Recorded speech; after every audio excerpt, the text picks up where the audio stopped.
Ça m'énerve même en fait, cette histoire de Zagoma, cette course de Zagoma. D'abord, il faut quand même reconnaître un truc, c'est que sans Kilian Jornet, je suis pas certain que cette course aurait pris l'aura qu'elle a pris aujourd'hui. On sent qu'il y a beaucoup de marketing derrière. Derrière, quand on regarde un peu les vidéos sur YouTube, il y a 3 marques que moi j'ai relevées, qu'on voit tout le temps. Bon, la principale, c'est Salomon. La deuxième, c'est Suunto. Et la dernière, c'est Nike. Pourquoi moi j'aime pas Zegama? Parce que je pense que Zegama, pour moi, c'est comme du cross, quoi. C'est une épreuve un peu plus longue parce que c'est un marathon, hein. Toute cette aura autour de Zegama, moi je comprends pas. Si tu veux. Moi, ce qui m'intéresse, c'est d'avoir des gens qui se bataillent pendant des heures et des heures et des heures et des heures et des heures et qui vont puiser d'une autre manière au fond de leurs ressources d'endurance. Voilà, c'est pas tellement la vitesse, pour moi c'est l'endurance. La course à pied, le trail running, il y a 2 sports en un. Il y en a un, c'est les distances courtes, les distances rapides, et il y en a un autre, c'est les longues distances. Voilà. Les courses qui se courent très vite, les courses qui ont très peu de distance, pour moi je mets ça dans la catégorie du cross, tu vois. C'est un peu l'athlétisme à la papa. Pour moi, la modernité du trail running, c'est ce qu'on a vu éclore depuis 20 ans si tu veux, mais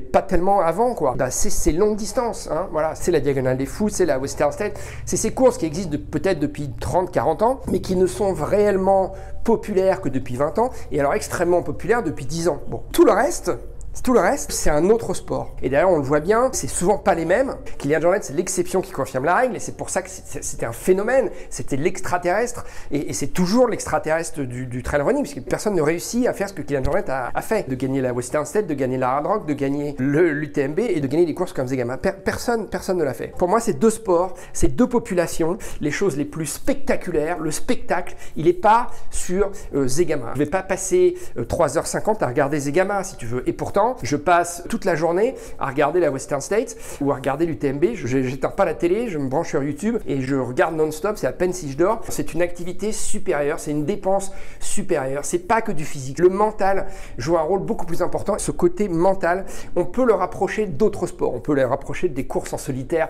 en bateau par exemple. C'est ce qu'on appelle les courses aventures. L'UTMB, c'est un sport extrême. La Diagonale des Fous, c'est un sport extrême. La Western States, c'est un sport extrême. La Hard Rock, c'est un sport extrême. Zegama, c'est pas un sport extrême.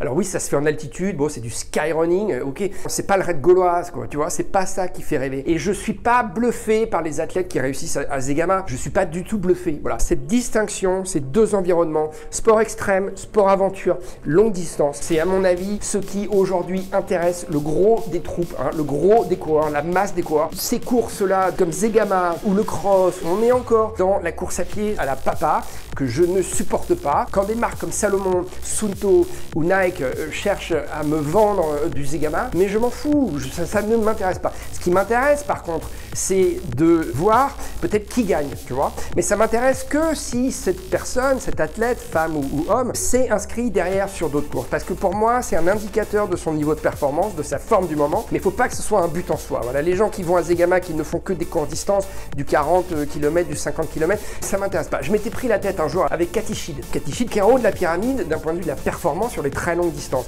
Mais elle défendait le fait que les courtes distances de l'UTMB et l'OCC, mais on s'en fout.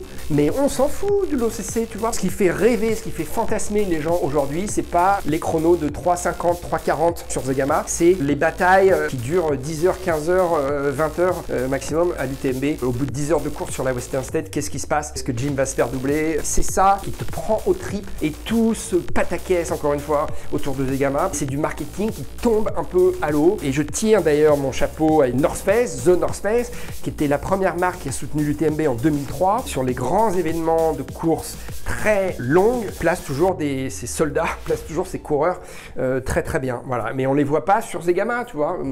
Tu regardes les images, il n'y a pas de North Face. Peut-être qu'il y a des coureurs North Face, mais c'est pas, voilà, ils sont pas aux avant-postes, hein. Par contre, ils sont aux avant-postes sur les courses très longues. Voilà. Allez, c'était mon coup de gueule Zegama. Donc Zegama, non merci. En revanche, j'attends avec impatience la Western, la Hard Rock, l'UTMB, la Diagonale. Allez, salut.